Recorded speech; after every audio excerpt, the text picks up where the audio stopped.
You could hear it before you saw it. A deep metallic growl echoing through the tiled tunnels of New York. The air trembled, the floor vibrated, and then, out of the black mouth of the tunnel, came the train, silver and steel, roaring like a beast, its headlight cutting through clouds of dust and smoke.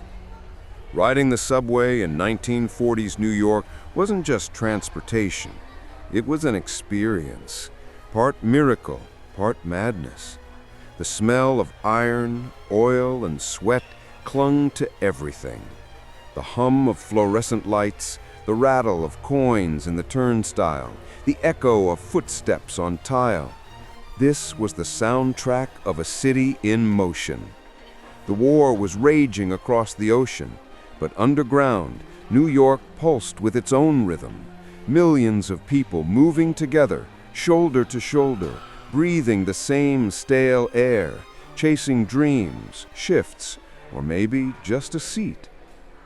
If you rode the subway in the 1940s, you weren't just going somewhere. You were part of the living machinery of the greatest city on earth, a city that never stopped, never slept, and never slowed down. The 1940s subway was a world unto itself, dimly lit, loud, and endlessly alive. It was the bloodstream of wartime New York, moving workers, soldiers, sailors, and students across the city day and night. By 1943, ridership had reached nearly 2 billion trips a year, the highest in its history. Gasoline was rationed, car production had halted, and even taxis were scarce. So the subway wasn't just an option, it was a necessity. Picture a rush-hour train leaving Grand Central at 5 p.m. Men in uniform, women in factory coveralls, businessmen gripping folded newspapers under their arms. The doors slam shut with a metallic bang. The conductor yells, "Stand clear of the closing doors!" and the train lurches forward with a groan that shakes every bone in your body. People sway together, pressed chest to chest, their breath fogging the windows. Someone hums a tune from the radio.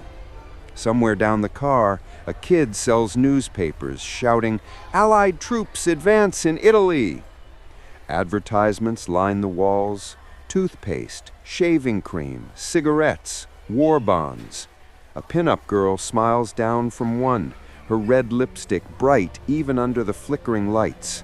Another poster reminds you, "Don't waste electricity.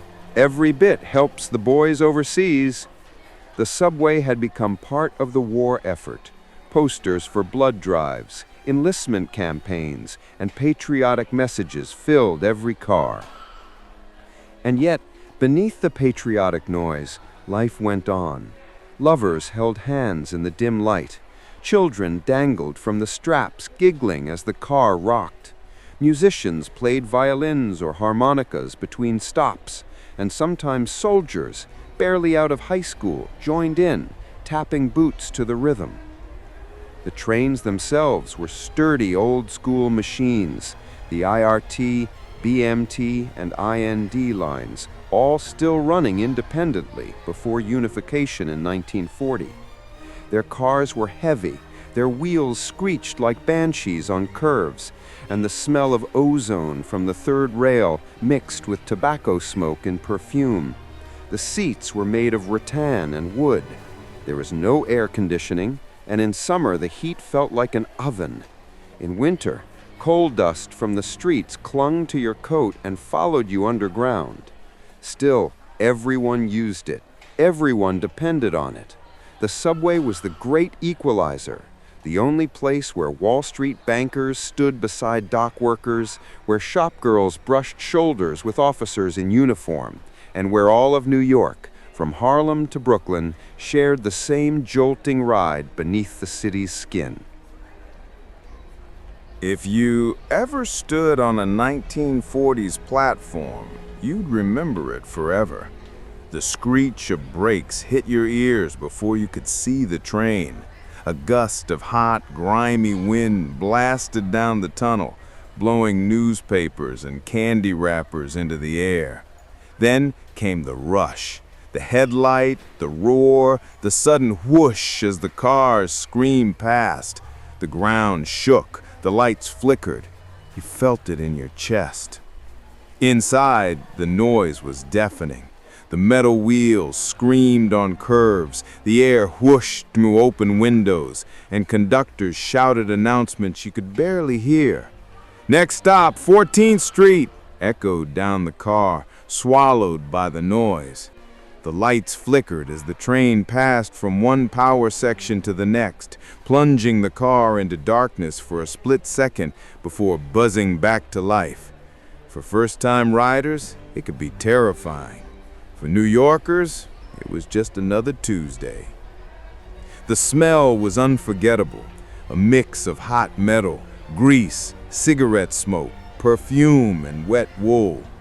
Men smoked openly in the cars. Women reapplied lipstick, squinting into compact mirrors as the train jolted. Teenagers crowded near the doors, laughing too loud, chewing gum, talking about movies, Casablanca, Yankee Doodle Dandy, Citizen Kane.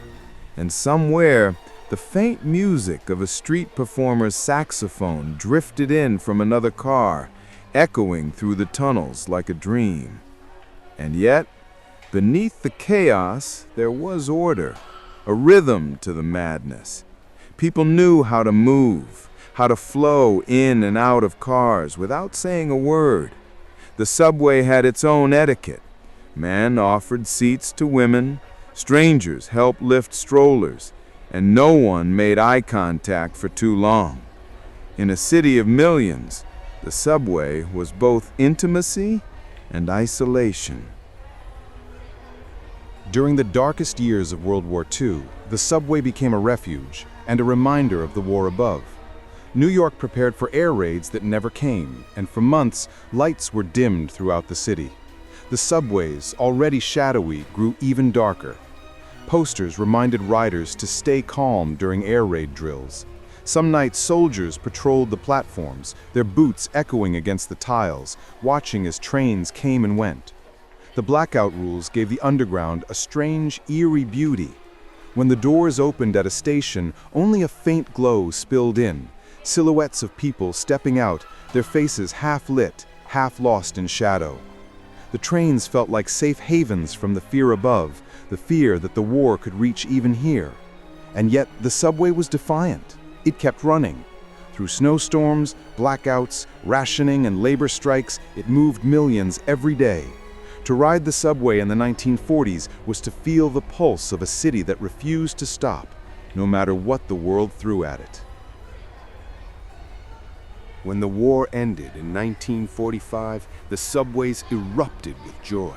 Crowds poured into stations, waving flags and shouting, "The boys are coming home!"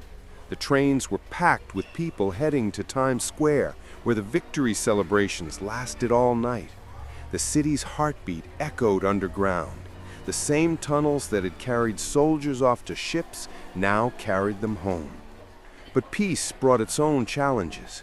New York was growing faster than ever. Returning soldiers flooded the job market. Families expanded. Suburban life began to rise. But for most, the subway was still their lifeline.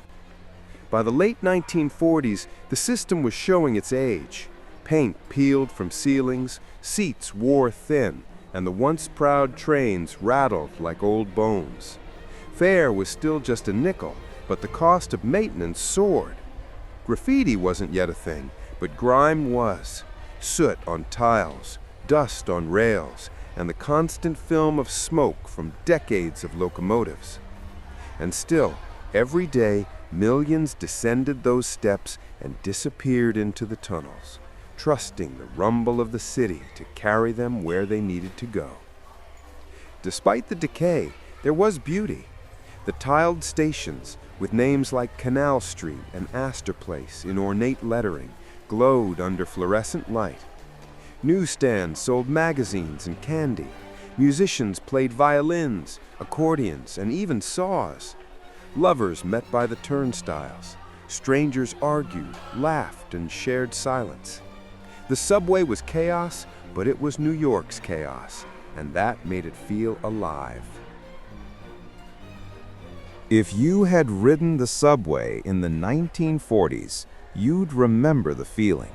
That first rush as the train picked up speed, the tunnel lights flashing past like stars.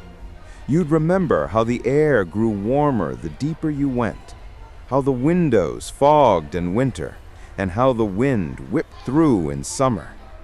You'd remember the mix of voices, accents from every corner of the world, all packed into one car, all heading somewhere. The subway in those days wasn't glamorous. It was loud, dirty, and exhausting. But it was also democratic, a shared heartbeat for a city built on motion. It carried Wall Street men and seamstresses, jazz musicians and school teachers, immigrants who barely spoke English, and natives who couldn't imagine living anywhere else. Every ride was a story, a brief crossing of lives under flickering light. For a few minutes, everyone was equal. Everyone was part of something larger, a city that pulsed, breathed, and dreamed beneath the ground.